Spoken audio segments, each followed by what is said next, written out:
members are. Our secretariat is located in the Clean Foundation in Nigeria. Our other members who are also participating and co-hosting this webinar series are the ICJK, the International Commission for Juris the Kenya chapter, which is housed in Nairobi. We have APCOF, the African Policing Civilian Oversight, which is based in South Africa, and we have the Tata Institute of Social Sciences from India. AAAJD works on issues of public safety and justice, the issues which are of very urgent and profound importance in the post-COVID, as the COVID era is unfolding. And we had an initial webinar series where we were discussing or just sharing what was happening in our different regions, getting a feedback from people on the grassroots, from justice actors, from our partners, just to share and see how the COVID and its response and the response to COVID was affecting our work. And we were trying to see the trends and see how we could rise to the challenge. This second webinar series, we thought now that the setting is set to the uncertainties. We know there's a brutal exposure to the structural inequalities playing out. We see that the vulnerabilities both in number and domains are rising and they're interlinked. So we have something like a dominoes effect. And we thought now it's time to have a little dig in a little deeper, have a more deeper conversation, more meaningful conversation. So now we have shifted from the weekly webinars to a webinar every month. And we'll be holding this on issues of rights and justice every second Thursday of the month. Today's session is, as you're well aware, is on surveillance and protection of privacy. We're going to have Melissa Quatra leading us through these deliberations. And before I hand over to Melissa, I just wanted to quickly run through some of the housekeeping norms, which all of us are very mindful of, but just to flag the issues. The first being that the audio must be off. We don't want to know how loudly the kids can shout. So that's the golden rule. Then where possible, we'd like the videos to be switched on because this is after all a formal discussion, a formal engagement. And we'd like to have at least a virtual connect and see how that plays, the virtual optics should play out. And lastly, the chat box is very much live and waiting for you all to make your presence felt. So please use that. You can introduce yourselves also, and we'd like to know what your thoughts are, what your concerns are, what your questions are, and whatever issues you raise, Melissa is going to draw them up for the panelists or for the panel as she thinks fit.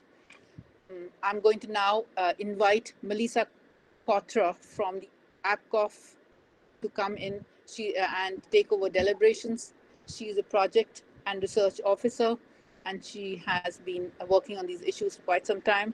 She's going to introduce the session and also our esteemed panelist. Melissa, all yours. Thank you very much, Prof. Renika, for the introduction, and welcome to all our panelists and presenters and participants. My name is Melissa. I'm a project and research officer at the African Policing Civilian Oversight Forum. APCOF is based in Cape Town, and we're a not-for-profit trust working on issues of police accountability and governance in Africa. In today's webinar, we will discuss how the surveillance landscape is changing in response to the pandemic and how we can safeguard our rights in the digital space. We will also share experiences and insights from India, Nigeria, Kenya, and South Africa on the current and potential future impacts of COVID-19 on digital privacy. In the context of the global COVID-19 pandemic, the issue of surveillance is particularly relevant as governments scramble to adopt emergency legislation to curb the spread of the virus. These measures confer extraordinary powers on the executive. One potential consequence of this is a lack of judicial and legislative review and a sidestepping of due process. The task of ensuring the right to digital privacy in the face of a public health crisis is increasingly complex, and the role of privacy watchdogs, regulatory bodies, and civil society more broadly is accordingly crucial in this time. Of particular concern for many is the widespread rollout of tracking and tracing initiatives and their implications in terms of human rights and accountability. The surveillance of cell phone data under the new emergency regulations has raised alarms about the encroachment on freedoms and individual digital privacy rights that this kind of normalized mass surveillance engenders, and prompted concerns that the authorities, granted extraordinary powers under the temporary disaster regulations, may be reluctant to relinquish once the outbreak is over. The key question is therefore, should a public health crisis justify the suspension of civil liberties? And are these restrictions likely to be reversed once the crisis is eased or resolved? Historical experience suggests this is seldom the case.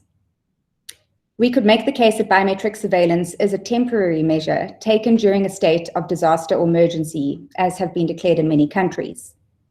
But temporary measures have a habit of outlasting emergencies, especially seeing as there is always a new emergency lurking on the horizon. The historian Yuval Noah Harari has called the coronavirus the biggest crisis of our generation, noting that the decisions people and governments take now will likely shape the world for years to come, and that they will shape not just our healthcare systems, but also our economy, politics, and culture.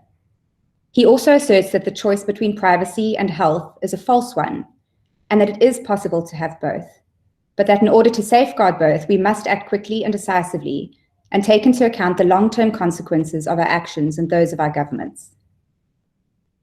The normalization of health surveillance poses some interesting questions in relation to emerging technologies. One is the use of thermal scanners, which have been widely adopted in a range of public spaces in many countries. In the context of work-from-home measures, civil rights defenders have raised concerns about privacy protection for employees who are increasingly monitored by surveillance software installed by employers. Another factor to consider is the increased use in public spaces of facial recognition software, whose algorithms have the potential to reinforce and perpetuate existing biases. Lastly, the processing of biometric data for the purposes of health screening is increasingly prevalent, and clarity is needed on the usage, processing, and storage of DNA data in extraordinary circumstances under the disaster or emergency regulations. To avoid sidestepping of judicial and legislative due process, all measures and technologies introduced or employed in the context of the pandemic response should include safeguards in order to be compliant with fundamental human rights.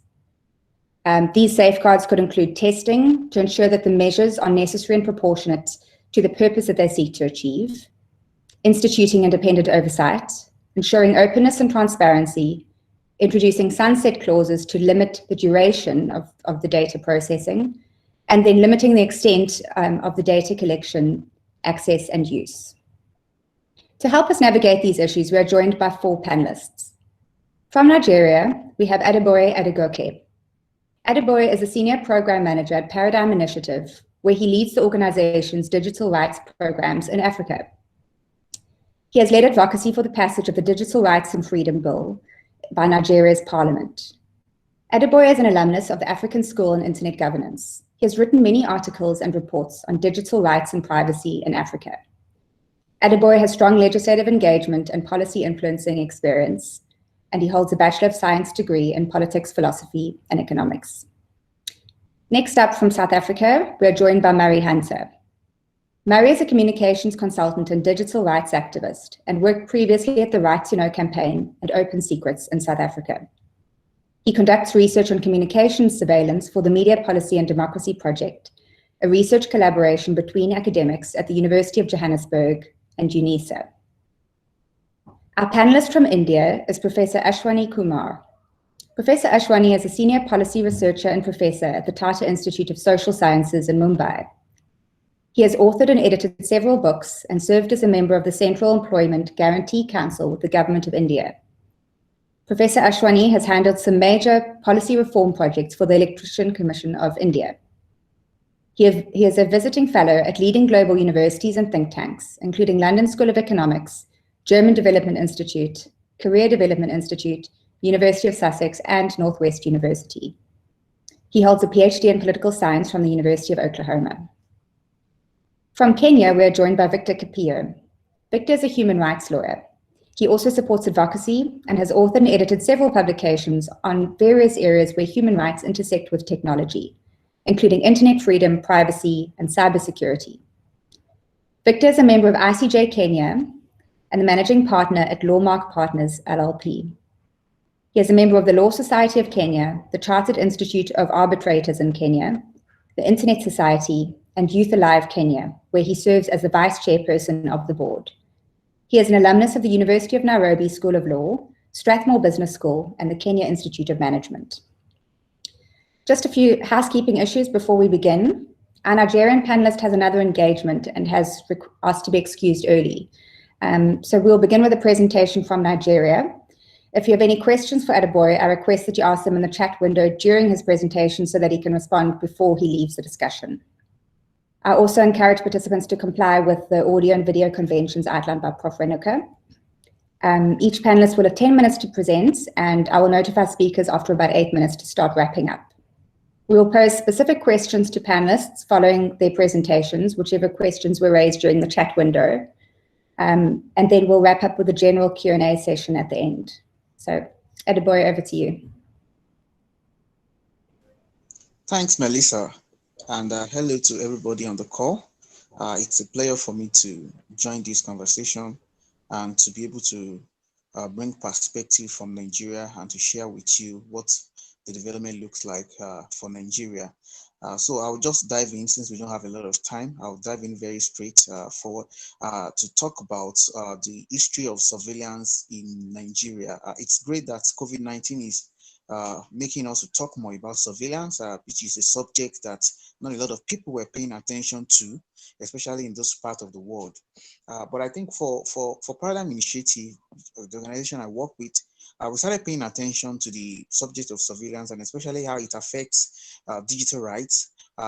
Sometimes in 2013, when we saw, a lot of government investment in surveillance technology, and but all the while up till COVID-19, it doesn't seem as if a lot of people were paying attention. So in the Nigerian context, the response of the Nigerian government to development around COVID-19, one of the things the Nigerian government did was to try to partner with the telecommunication industry to come up with what they call mobile tracking, which is like following the patterns of what is happening elsewhere in the world. A lot of countries were trying to use mobile data to track and be able to do what they call contact tracing for COVID-19 likely patients and all of that. So the first problem or that you would see, or that I should talk about with the Nigerian context, is the problem of transparency.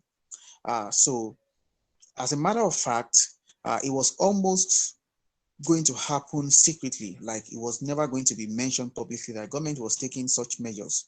I personally engaged Nigeria's Ministry of Communication on Twitter in an exchange when the official handle of the ministry had tweeted about the efforts by the Nigerian government to collaborate with one of the service providers in Nigeria called the MTN in its contact tracing efforts. And just barely 2 minutes after the tweet came up, it was deleted. It was deleted because typically things like that are done secretly in Nigeria. They don't really like people to know that things like that are going on. But for someone like me or the organization I work for, where we like to pay attention to things like that, we are aware that Nigeria has always engaged in some sort of surveillance activities even prior to COVID-19. So we were not surprised that this was being discussed and was being contemplated. So of course there were kind of different kinds of reactions to why this is right or is wrong, depending on which side of the divide that you are. But what we notice is that apart from the problem of transparency that I already spoke about, the second issue within the Nigerian context is that there is lack of regulatory frameworks. So there is surveillance, but there is no framework around surveillance. So whether you are looking at the principles of proportionality, necessity, and all of those, it is barely going through all those tests. It is just something that government feels like we need to do, and then we are doing it. So it becomes problematic, and to say that this definitely has implication for the right to privacy of citizens as guaranteed by the Constitution of Nigeria, and yet there is no legal provision for what is being done, and there are even no safeguards. In Nigeria, as we speak, there is only one guideline, or if you like, regulation addressing the subject of privacy, and it is called the Nigeria Data Protection Regulation.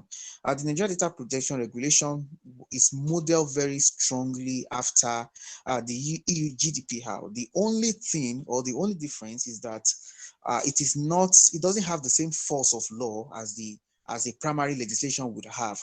And also, in terms of intent and purpose, it is not really meant to protect the privacy of citizens, or if you like, let me say, in practice, it has not been a regulation that has been deployed towards protection of privacy of citizens. It is mainly a regulation by a government agency to lay claim to the data protection turf in Nigeria.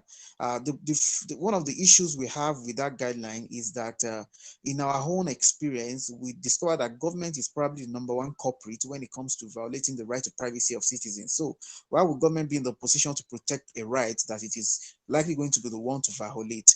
And that is why that guideline does not suffice within the context of COVID-19 and every surveillance activity that is ongoing at the moment. But also, it is very important for me to also highlight the fact that within the Nigerian context, you cannot even tell how many surveillance activity is going on because they are likely going on secretly.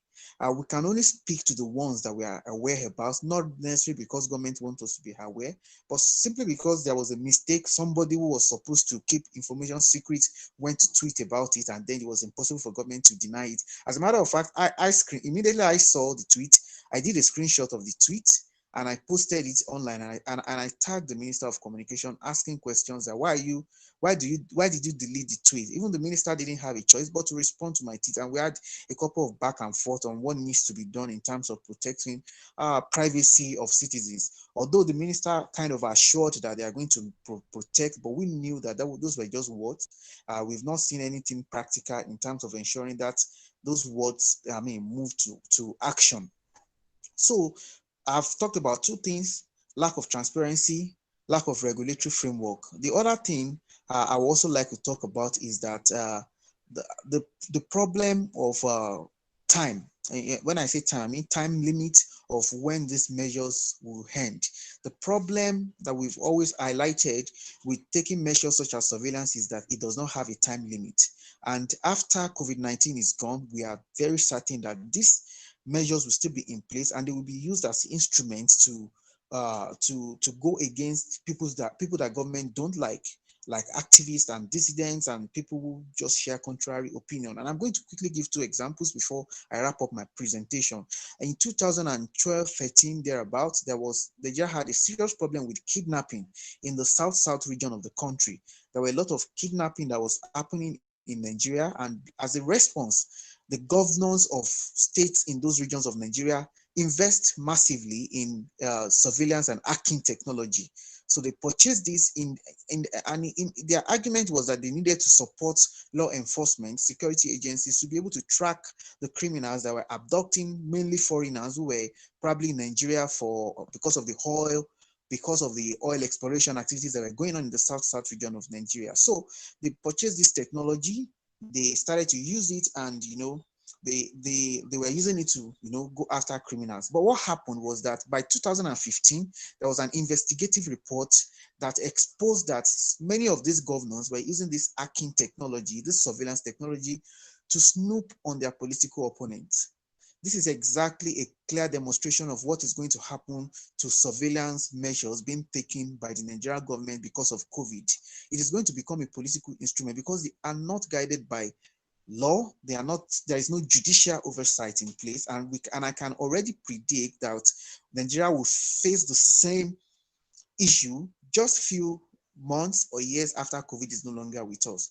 These measures will be taken even after COVID to snoop on political opponents, to snoop on civil society organizations, to snoop on people who share differing views with government. And this is where the problem lies. And that is why it is not convenient for anybody who works on human rights issues or who defend right to privacy to be comfortable with the measures that government is taking, because these measures are not according to law.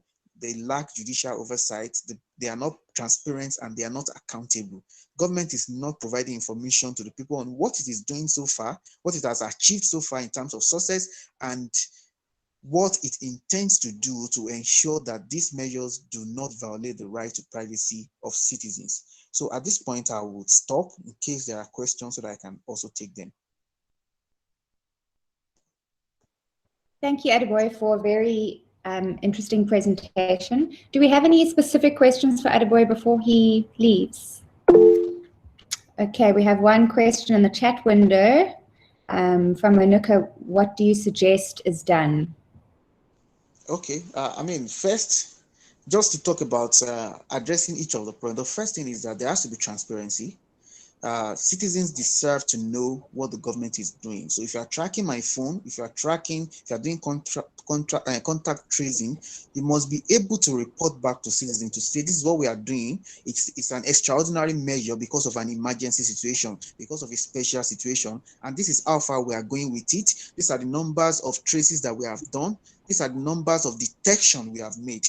Through what we have done, we should have an idea in terms of information of the number of, for example, COVID-19 cases you have been able to trace because of those measures that you have put in place. So that is as far as transparency is concerned, but also in terms of accountability. It's also for you to be able to come back to citizens to say that in order for these measures not to violate your right, in order for our officers in charge of these measures not to abuse their right, these are the measures we have put in place as checks and balances. And what are the checks and balances that are required? The key checks and balances is judicial oversight.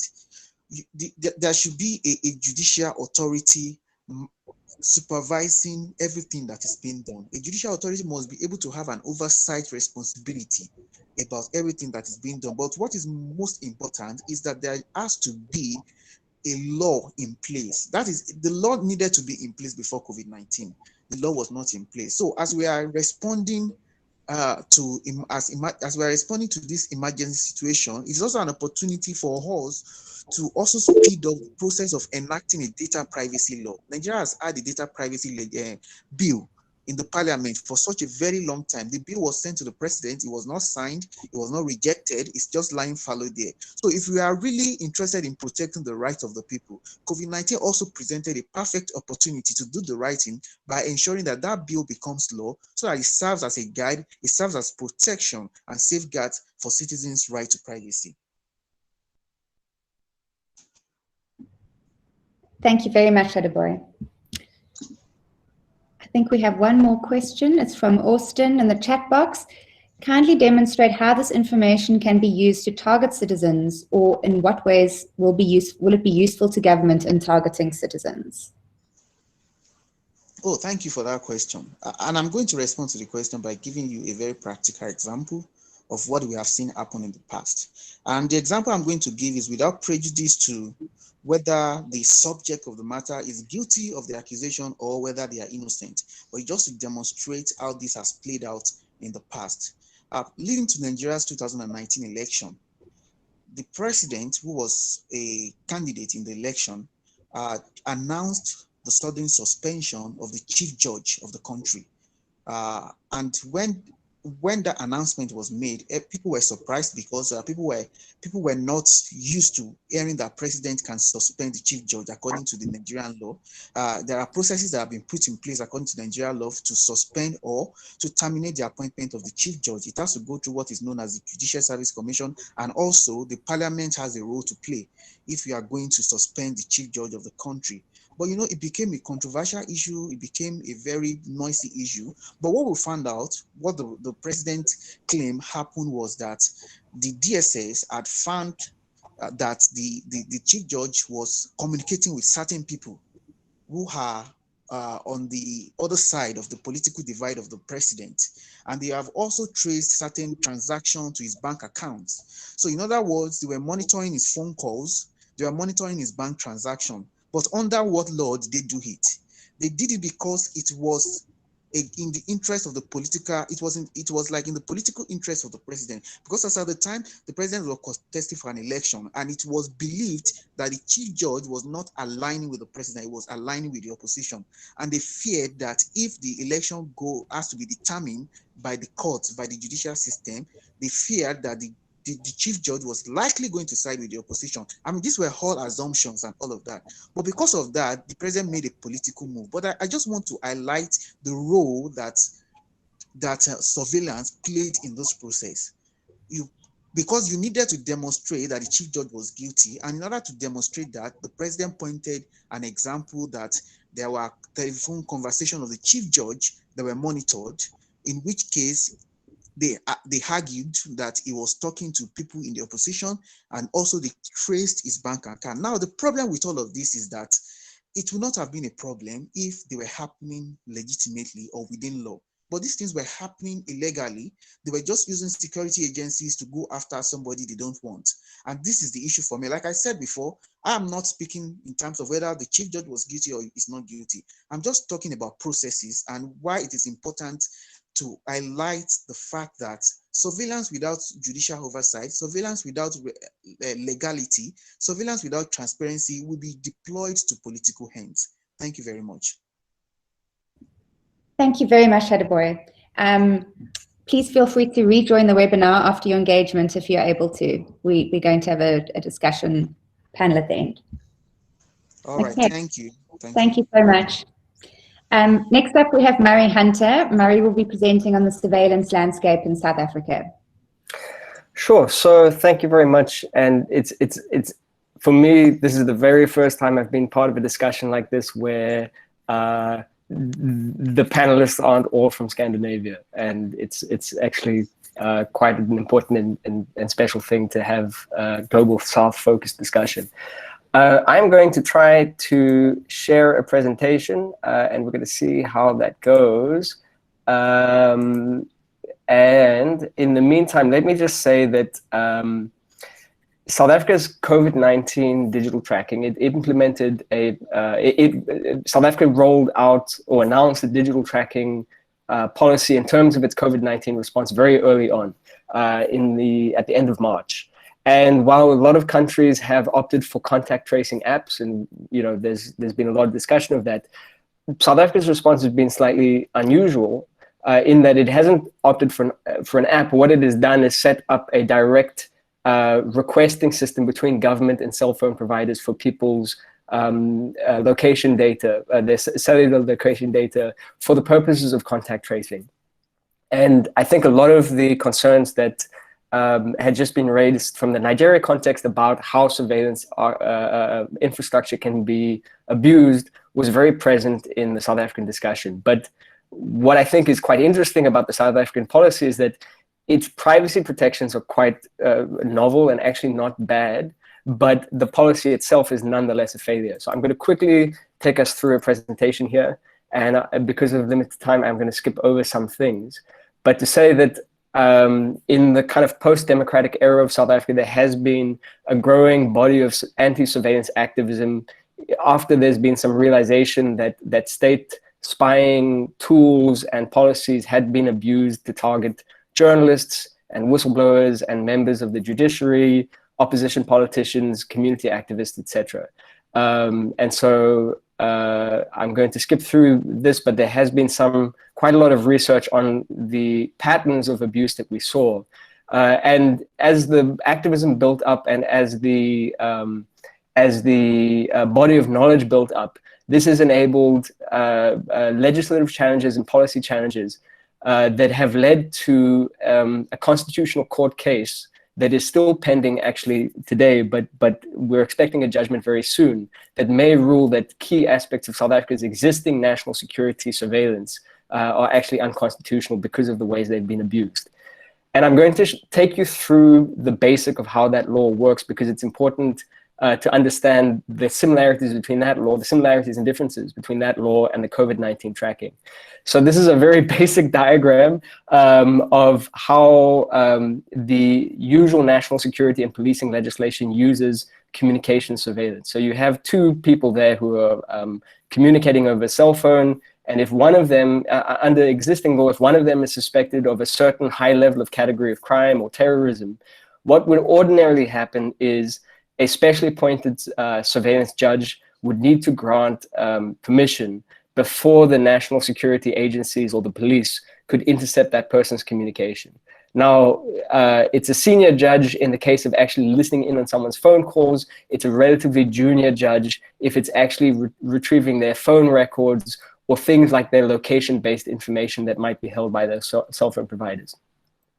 Now, South Africa's response to COVID-19 on the left obviously has quite a strong public health response that has, been, despite the problems with South Africa's healthcare infrastructure, there's a strong social democratic response, but there's also been a strong and very controversial security-related response that has been very heavy on policing and has involved the military as well. Now, you see some countries where the COVID-19 track and trace policies are coming from the security infrastructure. But what's interesting about South Africa is that it is, in fact, the law enforcement and security agencies are completely shut out of that system, and that is one of the positive things. Now, what happened is, in response, I think, to early criticism of criticism and concerns around privacy, and also in response to years of criticism of the existing surveillance infrastructure, is that South Africa's COVID-19 digital tracking policy took on certain characteristics that I think are quite interesting. So if you remember this diagram, how that whole system works in national security terms, how the digital tracking system would work for COVID-19 is, let's say you have two people or groups of people who are communicating telephonically. If one of them were to contract COVID-19 and were to test positive, what would happen is the healthcare structures, so basically our Department of Health, would issue essentially a request directly to the cell phone providers for that person's location-based information. And after the fact, they would notify a judge that they've done that. And so there are weekly reports going, there is a judicial oversight. The judge doesn't approve it beforehand, but there is judicial oversight after the fact, where the names and details of all of those people are reviewed by a judge, which was sort of seen as a bit of a concession towards privacy concerns. Now, there are a few, and after that, obviously, once details of that person, of the sort of person who's tested positive, their movements was traced, the healthcare authorities should be reaching out to other contacts of that person to let them know that, to isolate, quarantine, or get tested. Now, in terms of all of the concerns that I think we've already heard about, they're all very familiar. That firstly, policies like this could be used for non-healthcare related purposes, that policies like this don't have enough oversight, that policies like this can outlast the emergency for which they were created, and that there isn't enough transparency built in the system. And what's quite interesting in the South African case is that to some extent, there have been concessions there. So firstly, this can only be used essentially to track and trace people who have been detected to be carrying COVID-19. There's a special judge in place. And most importantly, this whole system has an expiry date, which is essentially at the end of the state of disaster, which has been declared. The whole system gets trashed. And after that fact, anyone whose data was intercepted would be notified. These are all, there are lots of problems with this data, with this policy, and we can talk about them. But I think these are all characteristics of oversight, which were surprising if you've been in the anti-surveillance engagements in South Africa, where getting these kinds of concessions seemed impossible. So on privacy, pretty good, but actually the biggest story about the South African track and trace policies is that implementation has been really, really poor. And I have illustrated a GIF of our president, poor gentleman trying to put on a mask at a press conference, because that is kind of the character of what has happened with track and trace. And the most important thing is, despite all of those privacy protections I talked about, the fact is the data that is being collected, that location data, actually isn't useful for contact tracing, because there is not enough accuracy in that information. It's not clear from your cell phone tower-based information whether you and I are standing 2 meters from each other or 20 meters from each other. It's just not accurate enough to know whether or not two people are at risk of passing an infection. What's interesting is, in researching this, I found out that this is not a new insight. In the Ebola epidemics of some years back, of the 2010s, this kind of location data was used in certain parts of West Africa, and it was, there's been some write-ups of the fact that it just wasn't that useful. And more importantly, whilst you were trying to use this kind of data to do something it couldn't do, there are all these opportunity costs, because the money you could be spent in setting up that system could be spent elsewhere. The other problem with South Africa is that irrespective of how that digital data is being used, contact tracing, the manual contact tracing of someone calling, calling numbers and telling those people to get tested or to isolate and quarantine, it just isn't apparently happening. There isn't enough infrastructure in place. There isn't enough implementation competency in place to do those things. And so, to some extent, the story of South Africa is good privacy protections, but fundamentally there are policymakers trying to do the right thing, but they're looking to technology as some kind of magic solution, which it can't do. And just before I wrap, I'm going to quickly note that there are a few things that are the shift that we're seeing in how this policy is being used is, instead of trying to get individual data about individual people for contact tracing, there is some less controversial information that can be used for public health purposes. So, for example, if you're not asking for my information personally, but you're going to cell phone providers to say, without telling us who these people are, just tell us how many active devices you have in different regions and parts of your network. It gives public health officials an understanding of population density, for example, without giving over too much private information, which is obviously useful in terms of how they allocate their resources. So there are big look. I'm at the end of my 10 minutes. I'm timing myself quite carefully for once.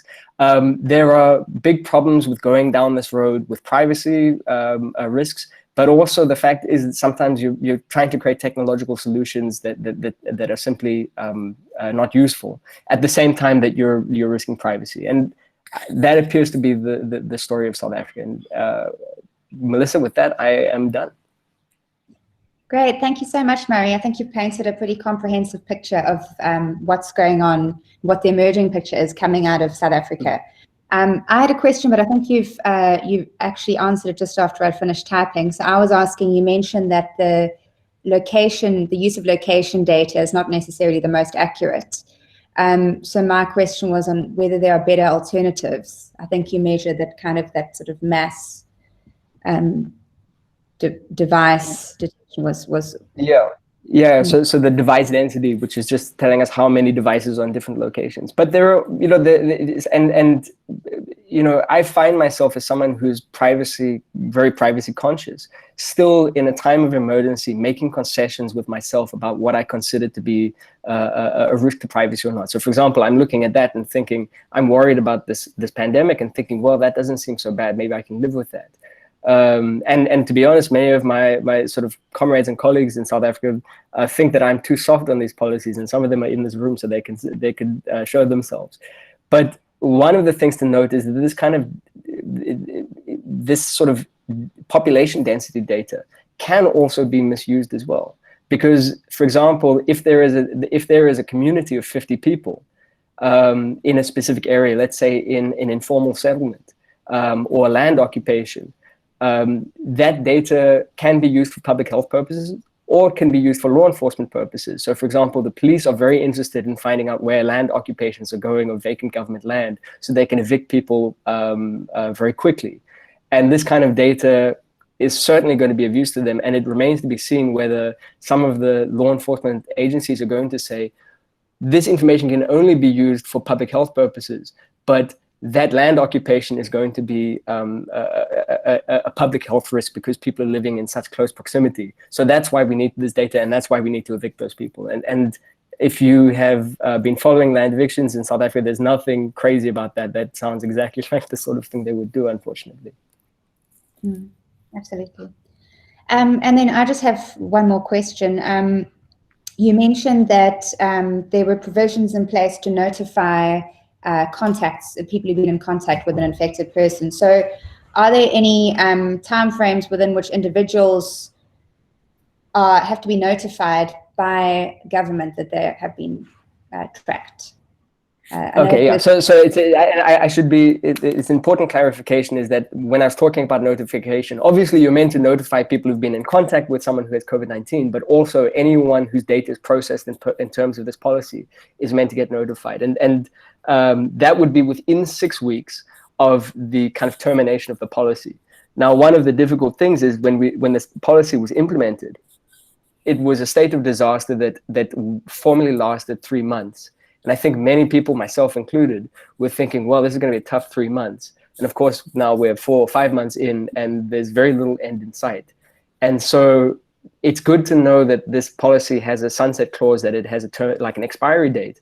But it's, you know, this could keep on going for 6 months, 12 months.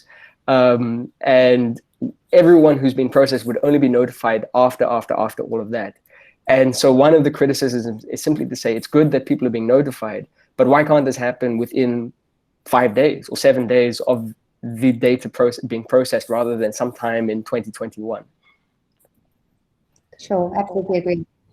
Great, thanks so much, Murray. If we don't have any more questions for Murray, I don't see any more in the chat window. Oh, sorry, there are. Scrolling down. Okay, we have a question from Tammy and Corsi. Given all the challenges with geolocation data, what are we rather using the information for? Given that it isn't. Sure. So actually, there's an important part that I just realized I left out of my presentation, is that that actually these requests aren't happening anymore. That's what I've been told by people, by I think very, very good sources who are critical of the policy, that these requests have stopped. The authorities are no longer making these requests because they realize that it's not useful for track and trace. And that's why they're shifting to the kind of more generalized aggregated data, because it's more useful to them. And so you have a situation where, to its credit, the state has realized something isn't working for the thing it said it wanted to do, and is shifting. And there isn't any indication as yet that they're looking to turn it to other purposes.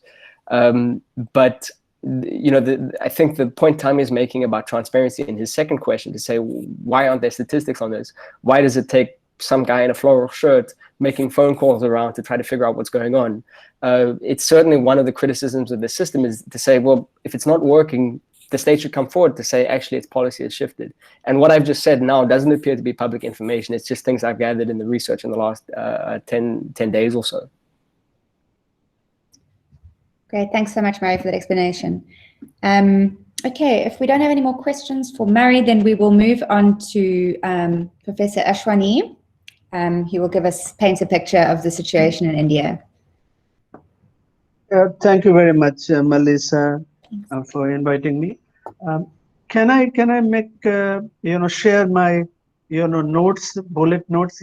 It's a little longest presentation, but I will wrap it up in 10 minutes. Can I do it? Okay. Yes, absolutely. I see the present now button on the bottom right of the screen. I think you can use that. Yeah. I can. Let me see if I can share it. Right. Yeah, there is. Yeah. Present, entire screen, and you tell me if you can see. Okay. Guide me. It's still there? No, it's not there.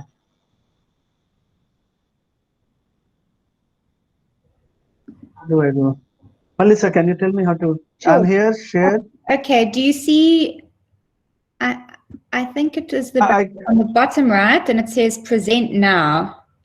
Maybe. Yeah, wait a second. Yeah. Let me see. Yeah, it says present now. Yeah, I'm there on the. And then option to share screen. Maybe. Should I go to a window, or let me see. Maybe Murray, are you able to jump in and? Yeah. I now it's fine. I can show you. Yeah. Okay. Done. You can see it. Can you see it? My presentation. Yeah, I can see it. It's loading. Great. It's loading. Yeah. It says internet issue here in Mumbai. So no problem.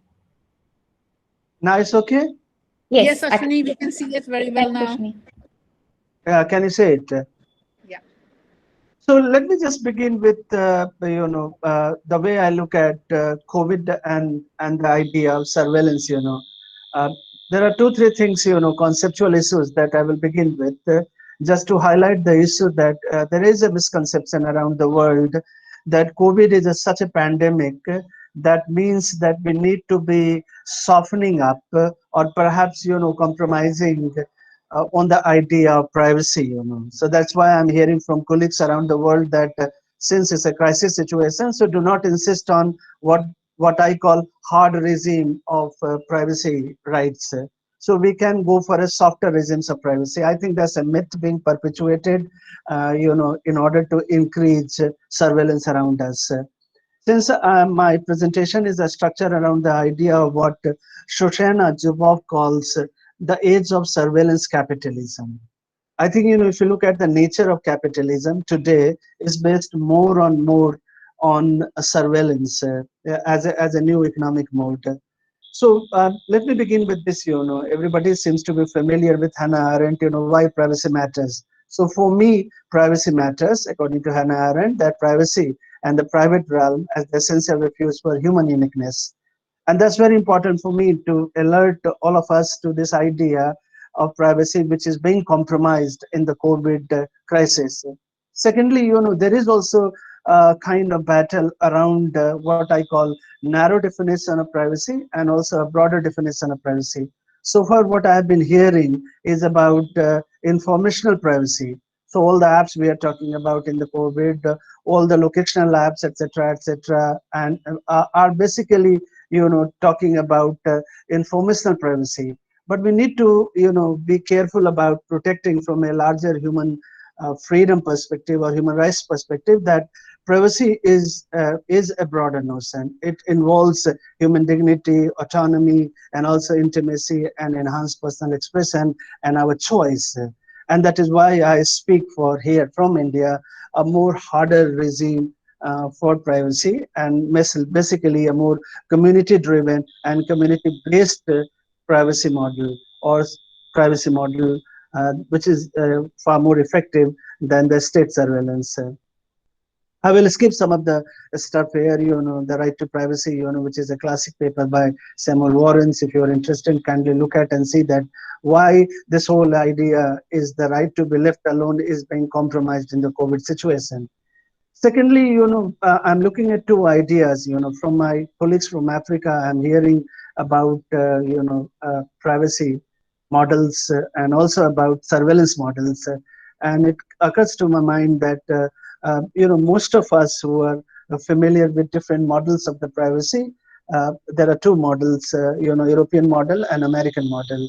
Seems like in Latin America, Africa, and Asia, the American idea of privacy is far more prevalent, which means that, surveillance is far more deeper here, and state surveillance has become very pervasive in Africa, Latin America, and Asia. On the other hand, if you look at European model, which is based on European data protection regime or directive, which is a very templated model, which, the European style privacy regulations have across the industrial world. And except, Americans who do not follow this European model of hard regime of privacy, where surveillance is quite reduced, state surveillance particularly. This American model is a basically laissez-faire model, and also what I call patchwork model. So there are guidelines like India, various guidelines about privacy, but the surveillance is quite pervasive here. So still, if you look at India, we don't have a privacy law here, constitutional privacy law. So now let me come back to, I'm skipping feminist critique of privacy. I think we need to look at, how feminists and women look at the relationship between privacy and surveillance, because COVID has made all of us to come back home, and home is a place in political theory and also in political science and sociology, which is quite a contested area. So we need to think about reconceptualize that why, surveillance makes lives of women more worse, and it has far deeper complications and deeper consequences for women at large. We need to discuss that issue. Maybe even I will take questions around it. Now I will speak about case of India. I mean, if you look at case of India, as India follows US model, so privacy here has come from what I call numeral right, it's emanating from the constitution. Our constitution directly doesn't mention right to privacy, but it comes from Article 21 under right to life and liberty, and there are historic cases where it has been decided that privacy has become very important, fundamental right, especially Maneka Gandhi case and the recent Aadhaar case, which is like a social security and identification case. Aadhaar means that in 2018. But I look at two paradoxes here in terms of the constitutional law. One is de facto and de jure paradox. If you look at de jure and de facto, legally it's very hard to legitimize surveillance and surveillance tools in the country back home in India.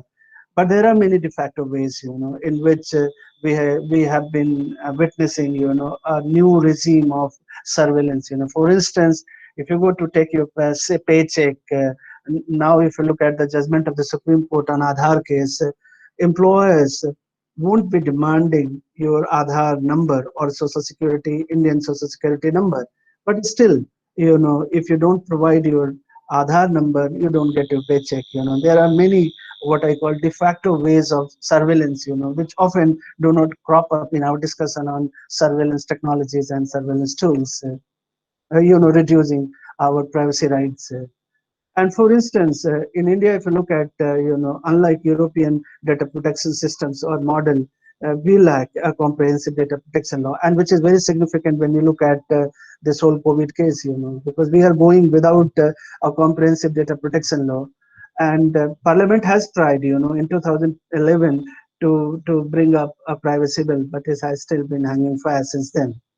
So look at the context, here, the paradoxical context, we have, now privacy because of, Aadhaar judgment, which they have created what I call privacy paradox, What is significant here in my notion of privacy paradox back home in India, that it allows government, it allows government to encroach upon our privacy rights, to come into our home, to come and reduce our privacies in the name of state security, law and order, etc., and which has been, endorsed by the Supreme Court.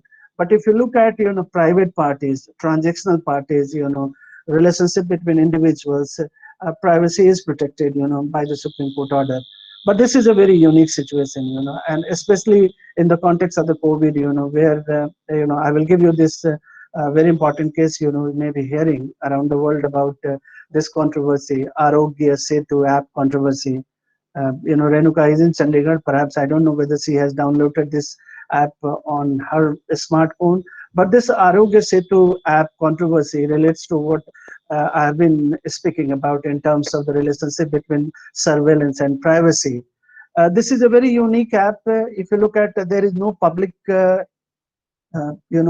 any transparent information about how this app has come into being. The Home Ministry has been issuing several guidelines and memos and directions that everybody and anybody, in India has to download Arogya Setu app. My take on this app is that I didn't know that the maker of this Deep Kalada, was founder of MakeMyTrip.com. He played a key role. We didn't know that. This information was not publicly provided by the ministry or the government of India.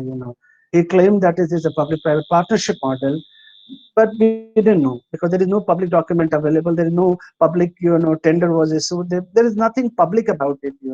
What is claimed to be the most powerful public, public app protecting you from COVID. There are lots of issues about accountability and transparency. So I skip that and I look at, how the app developer has come into the picture, who claims that there are private enterprises, different departments of the government and academia involved. I'm from academia. I have no information about how we got involved in developing this kind of app.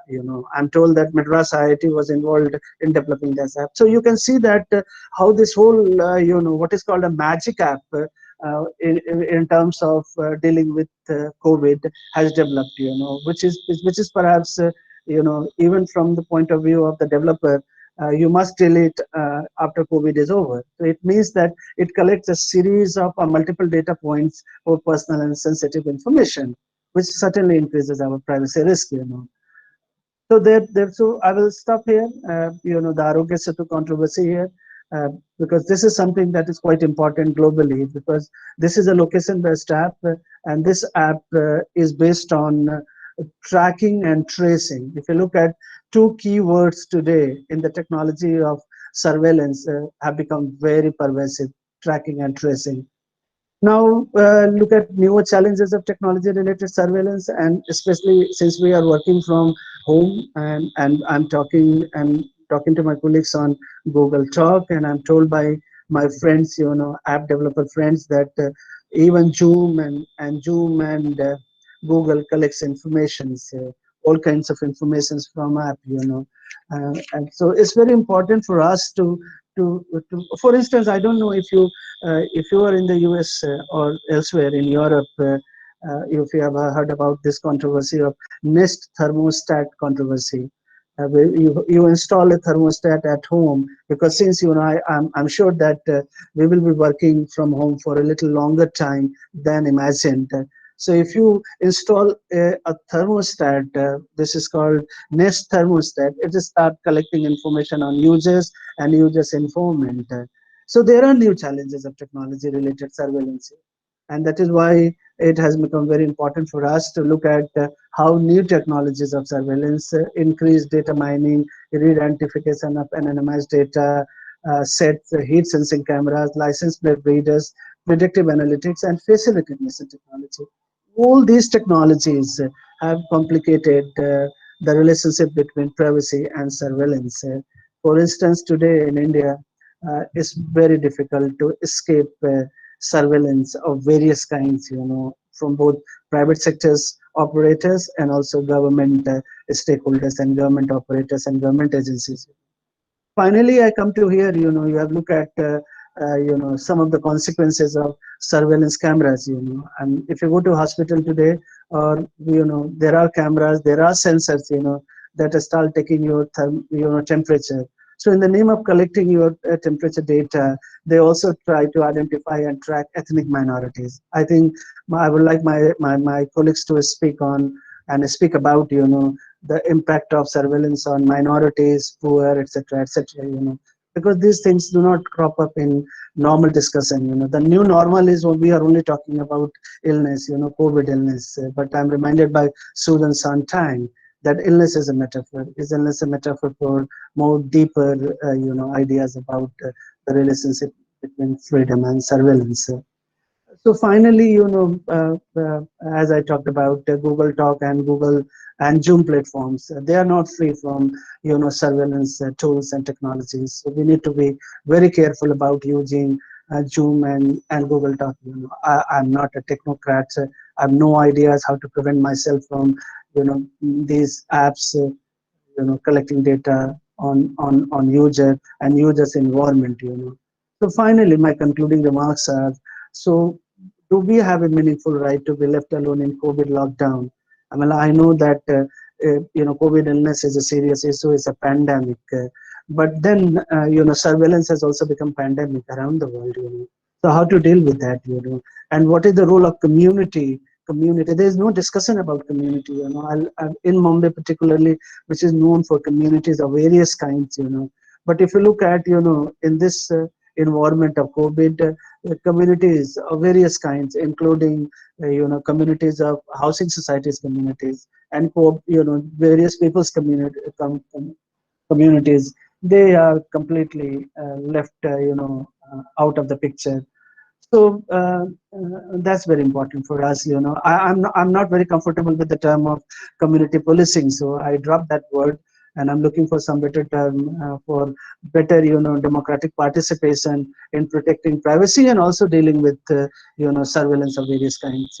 Secondly, you know, new surveillance technologies perpetuate racial, caste, ethnic, class, and gender biases. Finally, I'm looking at you know, how you know, these surveillance technologies, including Arogya Setu app, you know, because if you look at Arogya Setu app, it is based on your self honesty. So if you do not say that you are sick or you are not sick, the entire app, app is meaningless. Although this app has already collected so much information about it and shared with the governments without your knowledge, because I don't know if there is any consent law, and how do we give what we call in the literature informed consent. So finally, I would conclude here. I guess I've taken up a little longer time. That intense and continual policing of privacy is horrible, and it will destroy our humanity. So more than COVID, it's a crisis that we will certainly face upfront. But in the process of facing this crisis, we also run the risk of destroying our humanity in the face of new increased surveillance. Thank you very much. Thank you very much, Professor Ashwani, for a very rich presentation. I think you've left us all with a food for thought. Okay, so we are a little bit pressed for time. We still have one presentation left from Kenya. Do we have any specific questions relating to Professor Ashwani's presentation? If not, I suggest that we leave a couple of questions just for the end and wrapping up, and then we can consolidate both of the last two presentations.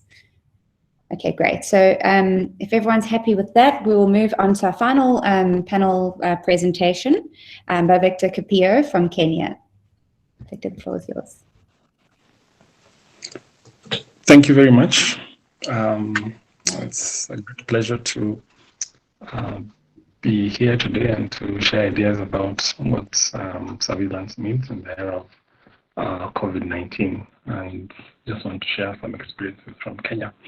But before I do, just to provide some context, last year we did a study as CPESA on the state of internet freedom over the past 20 years. And one of the things that emerged is that there's a growing trend of governments using internet controls to limit internet freedom across the continent. And some of the trends that we saw included, just a growing weaponization of the laws to legitimize state actions, increased internet censorship, increased surveillance measures, including the acquisition of relevant technologies and investments in, technical capacity to enhance state surveillance, increasing social media restrictions, and so on. And from where we see it, what COVID, with the coming of COVID, then what we are seeing is using of these tools that government have amassed over the past couple of years. So it is not new. What surveillance measures we are seeing now are not new, but in fact just transferring tools that we're using to fight crime, terrorism, and other human rights defenders to use for public health initiatives. So what then comes is that there's now a growing tension between protecting public health and respecting human rights and fundamental freedoms. And the question, as we have previously been debating, was national security versus human rights. Now we are seeing it is being changed to public health versus human rights. So then we are now in this dilemma over which one do we put above the other. Is public health a human rights issue, or are human rights issues more important than public health? And that dilemma and the fact that there is no clarity, and given the urgency of fighting COVID, then our human rights concerns, as has happened in many countries, have been pushed aside, and we are seeing massive violation of privacy rights, especially with the introduction of public surveillance on health, with contact tracing being used in Kenya. We've seen quite a number of examples, deployment of security apparatus working in conjunction with public health officials, and more importantly, private companies, which are basically the telecommunication companies, who are now providing access to phone data, logs, location data, call data records. We have CCTV footage and so on that now are used by public health together with the security agencies to track and trace. So this is worrying in the sense that while Kenya has data protection law, the law was adopted in November last year. There is yet to be put in place an oversight mechanism, which is the Office of the Data Protection Commissioner. And in fact, just this week, some people went to court to challenge the recruitment process, which has now been stalled. So 6 months in, no data protection law, no data protection oversight mechanism.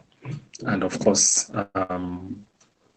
this lack of oversight over this massive data collection that is happening then presents a problem for everyone as to how the data is being collected, how it is processed, and how it's going to be stored, who is responsible for which collection, and so on and so forth. So the public don't have the information, but the pressure to comply with supplying information, if a case has been found, then you have to reveal your contacts, you have to reveal who you were in touch with and share their contact details so that they can now be traced. Otherwise, then you face criminal sanction for failing to comply with lawful demands.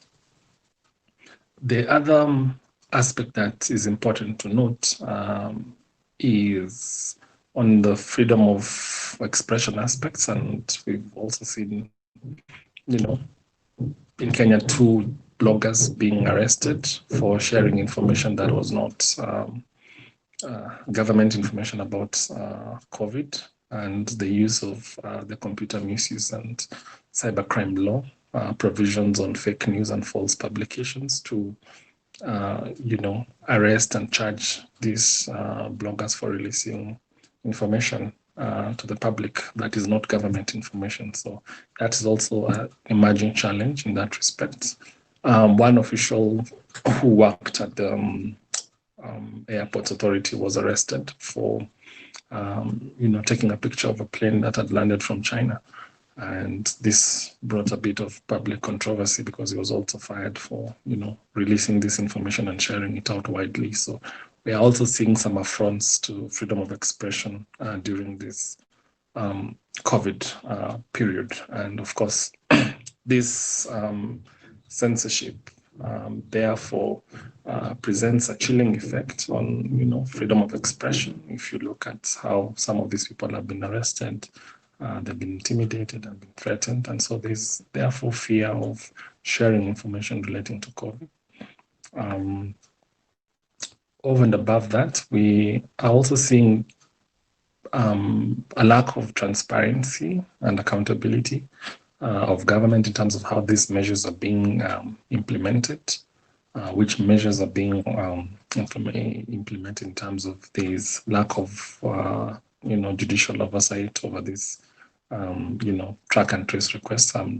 I suspect they are not going through the court system to get court warrants to get location data. And then the fear, therefore, is that, when security agencies perfect this track and trace during this COVID period, because nobody's checking, we are imagining that because it's an emergency situation, nobody should ask too many questions because, you don't know who will be infected by COVID. But this blank check that has been granted to security agencies could therefore present a bigger problem in the future after the end of the pandemic, because the officers will have developed certain networks, they will have developed methods of operation that are opaque and cannot be scrutinized by, the process. There are ways and means of tracking and tracing. This could present challenges for human rights defenders who may be critical of government. But not to present a very grim picture, I think we can also take note of the fact that there are some positive measures that have resulted, such as the reduction of, cost of airtime and data bundle costs, which have allowed many people to access the internet and therefore access information about the virus, and enable them to communicate, have these video calls and so on. So there's some progress in terms of, internet access, save for the fact that there are those people who've been disenfranchised by the lack of infrastructure in their areas. Costs of mobile connectivity have been reduced, meaning that many people have been able to, to transact at least at very minimum rates. So in as much as we have seen some negative impacts on privacy, freedom of expression, and freedom of information, we've also seen certain positive measures that could be useful. And as I conclude, I think that it is important for human rights organizations to be vigilant and not to stop asking government questions and holding governments to account for what they are doing, because when mainstream human rights organizations keep quiet, then governments also become bolder. And as we approach an election process, most of the time is usually contested, and these tools can readily be used during such periods. So I think that vigilance is going to be important moving forward. Thank you. Thank you so much, Victor, for a very thoughtful presentation and for leaving us on a positive note, I think also much appreciated. Okay, so we have a little bit of time left. We were due to wrap up at around 1:30. So I suggested if we have any general questions or any specific questions to direct to Prof. Ashwani or to Victor, if we can just ask them now. I see that there is one in the chat window from Renuka, and this one is for Ashwani. Quite a number of important issues. If the state and capitalist ideology is control and profit-oriented, how do we safeguard human dignity and choices? Yes, I know it's an issue for a much larger debate, but just raising some of the important concerns which you think we need to look into here. Renuka, my response is quick and short here. I guess, I cited, look at the world being reinvented by, not us, by tech companies, Amazon, Google, Tesla, they are reinventing the world, In the COVID and the post-COVID world, certainly we have to, get out of this surveillance capitalism, but it's a tall order, I don't know. I have no solution, to this problem. It's a structural problem because the way Tesla, the way Amazon, the way these companies, high-tech companies are changing. I mean, I look at I cited one example of a thermostat that you purchase, and it starts collecting all the information about you and your environment at home. So there are larger issues about to deal with but certainly if you look at the growing relationship between the ruling economic order and the ruling political order around the world, it's no surprise that most of the COVID affected countries in the world today, including India, Brazil, and the US, they have followed a very fragmented model, in terms of data protection laws, in terms of privacy protection laws. So certainly we are heading for bad days and perhaps worse days for privacy rights. So to stop here, we need to think about how community control, how community can participate and deliberate in issues about privacy and surveillance. I'm sure that we need to have a little more larger decentralization with regard to the COVID related various measures that state and governments have taken around the world. I hear from all over that everywhere it seems that a new state order has been reinvented, citing the example of the COVID crisis. That's worry for me. That's a deeper worry, And if you look at the de facto ways I talked about and de jure ways I have talked about, I think certainly we need to be a little more fiercely active in terms of the human rights about protecting our privacy rights.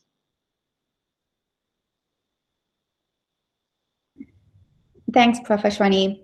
Do we have any other questions from participants? They can either be general questions directed at any of the panelists or discussion points or or specific questions for the last two. Okay, we have one from Temba. How strong is civil society in monitoring the state during this COVID-19 period? Is it true that COVID has also exposed weaknesses in civil society around capacity to monitor and ensure the state is accountable during this period? I assume that's an open question, so if any of the panelists would like to respond, please feel free to jump in.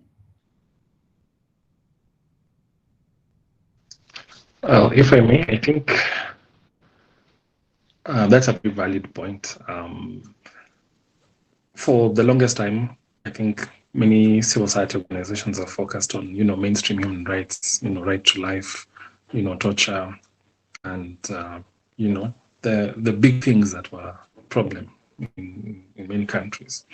But privacy, was not one of those concerns. We were never worried about privacy. We were more worried about our lives than privacy. And so with the increasing violation of privacy, you're now seeing that many civil society organizations have been caught flat-footed. We don't understand the technology that is being used. We don't understand artificial intelligence. There's limited understanding of the roles of intermediaries such as telecommunications companies and the methods that they're using to deploy location tracing. We are not aware of artificial intelligence and big data mechanisms that are being adopted across the world, and also what is being talked about surveillance capitalism and the new business models that are being implemented by the private sector. We are not so much concerned about the measures that governments are taking to enhance their surveillance capacity. The concern also is that a number of the laws that are being adopted are being used to legitimize those actions of government. Whether it is Huduma number in Kenya is similar to the Aadhaar system in India, and when government has collected more data of citizens than it's necessary for their functions, and civil society organizations are not aware or are not awake or alive to challenge those measures, then I think we have a problem. And I think therefore that civil society need to, if so to speak, wake up from the slumber and start smelling the coffee that the internet and privacy are an emerging concern, that's an area of human rights that need to be paid attention to. Data is the new gold, and therefore we need to focus on who is collecting, who is processing, and who is storing this data. Because the ordinary citizens may not know, but they need a voice, and that voice needs to come from civil society. Thank you. Thank you, Victor. And then we just have a response also from Ashwani in the chat box, who says, I think civil society needs to be brought back to the COVID debates. The poor and minorities are worse affected by new technologies of tracking and tracing. We need to rethink surveillance and its effects on them. And then, okay, yes, go ahead, Murray. Yeah, so Melissa, look, I think that speaking to the South African experience, I think that Temba's point about the COVID-19 exposing potentially weaknesses in civil society. I think obviously COVID-19 has exposed weaknesses everywhere and has hugely exacerbated those weaknesses. But there are a few things to be very, I think, quite optimistic about. And so, for example, if you look at the physical real world abuses like police brutality in South Africa, we've seen civil society networks really energized and active and forming to respond to those despite all of the difficulties. I think when it comes to privacy and particularly, and also digital privacy, there are structural problems, because those are often invisible. Those are often invisible harms, and the damage that is invisible processes that often do invisible harm, and it's very difficult to build up public consciousness around these. And that's been a huge challenge before COVID-19, and I think even more so now, because everyone's first concern is either their economic well-being or their physical health. And when we're trying to raise awareness of what feels like an abstract risk, where if something goes wrong, people will probably never fully feel the damage or materialize it, or they may only find out about the damage long after the fact. It is very difficult to begin to build a broad public consciousness around that. But if we can take the sorts of energy that we've seen in for example, monitoring police brutality and police abuses, and turn it to this space, I think that would be a cause for optimism. Great, thank you, Mary. Completely agree.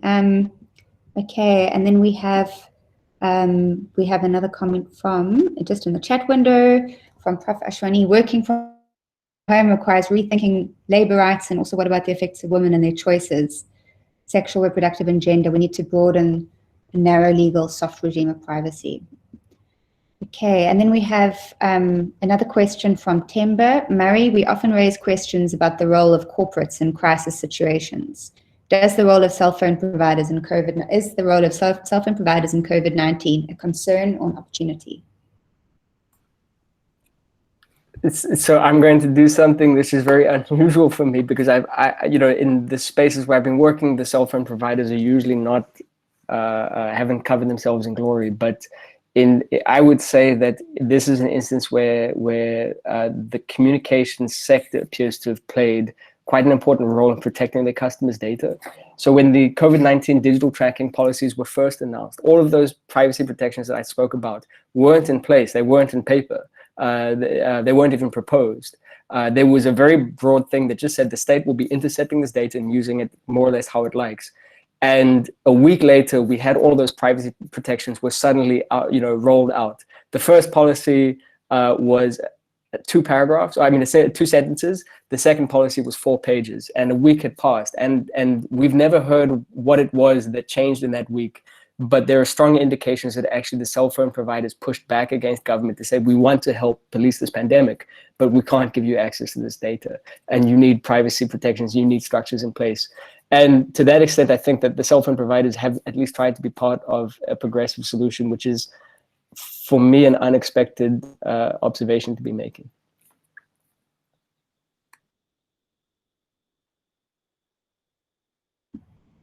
Thanks, Murray. And yeah, that is quite reassuring to hear.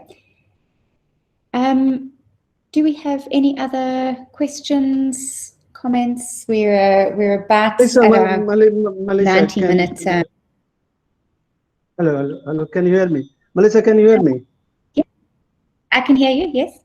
I can ask my fellow panelists, at least, I've been asking repeatedly and also writing in the chat box, for me, COVID has been eye-opener, I mean, like, see, we are from a poor and hierarchical society, a caste-ridden society.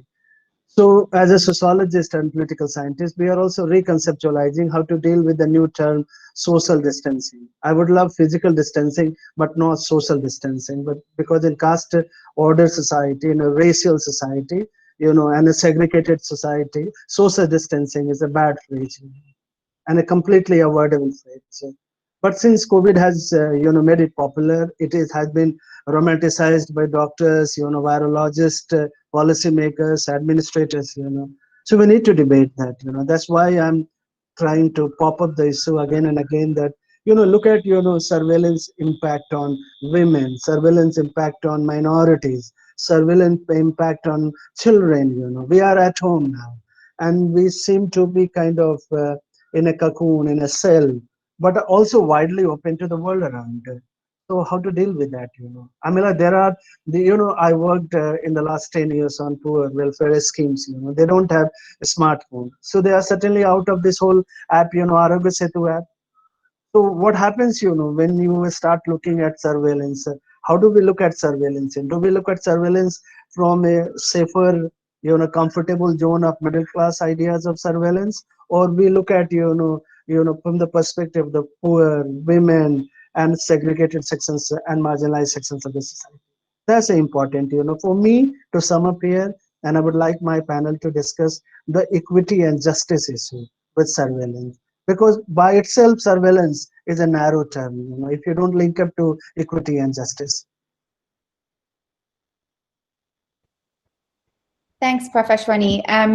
If anyone would like to jump in just for the last Feel minute free. or two. But don't jump out. Don't jump out of the intro. Only jump here.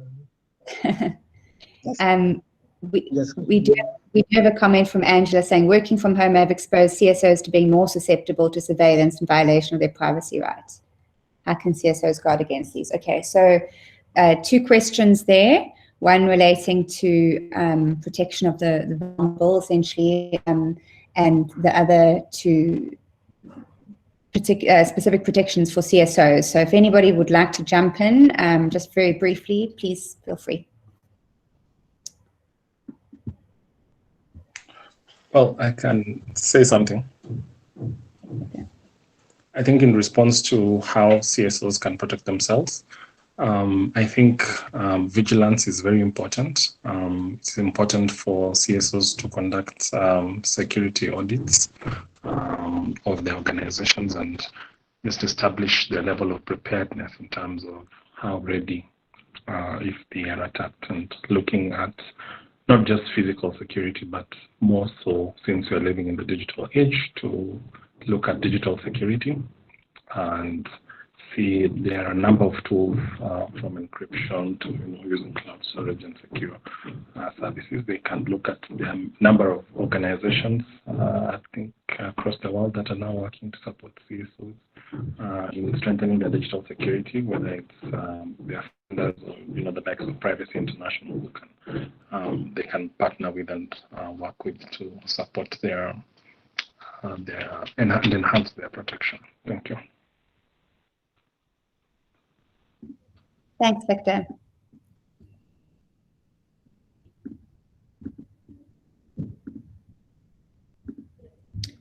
Okay, if we have no more comments, I would suggest it's just gone the 90-minute mark, so I would suggest we then wrap up. I'd like to thank all the panelists and participants for your time and contributions. I think it's been a really rich and insightful discussion. We've touched on a number of issues, from the regulatory frameworks around surveillance, privacy legislation in the various countries, different models of privacy, contact tracing technology, and then issues around internet censorship and social media control. For my part, I really appreciate this, having touched on such a broad range of issues from a number of different contexts. So thank you again so much for very, very interesting debate. And I will now hand over to Professor Renuka, who will close the session. Thanks, Melissa. And I'd like to thank you first on the onset for doing an excellent job and being very much in time, giving everybody space to talk and express themselves. I'd also like to thank all the panelists, Ashwani, Murray, and Victor, for bringing in their perspectives and sharing how, all the issues, whether they're the very basic, where we see that the rights, which right do we vie for? Can one right be more important than the other? On what basis do we have transparency or accountability or legal measures? Or what's the criteria? Or to the very more immediate issues of intrusion and surveillance. So thank you all for this very incisive debate. And what we are going to be doing is putting up a note. Melissa is going to be getting all the debates organized and seeing what are the issues that are more relevant to some of our specific countries, what are the insights and how we can take this forward. So that's going to be on our website, on the AAAJD website. So if any of you want to visit, relook at it, that'll be available. And we're going to take this conversation forward. The next session is going to be on Gandhi, his relevance in terms of not just rights or protests, and how do we re-energize the civil society, the stakeholders for justice. Can we have different modes of protest in this very digital world? What would his relevance be today? And also, of course, that issue of Black Rights Matter. It's not just Black rights, but rights of minorities, of the vulnerable, the more and more people who are becoming vulnerable. And how do we localize our global processes when we're talking about local production and self-sufficiency. So that's something which we're going to build on. We're going to look at in the next session. We'll share the concept note, and we hope to have many of you here again next month. Thank you all. Thanks, everyone. Bye. Thank you.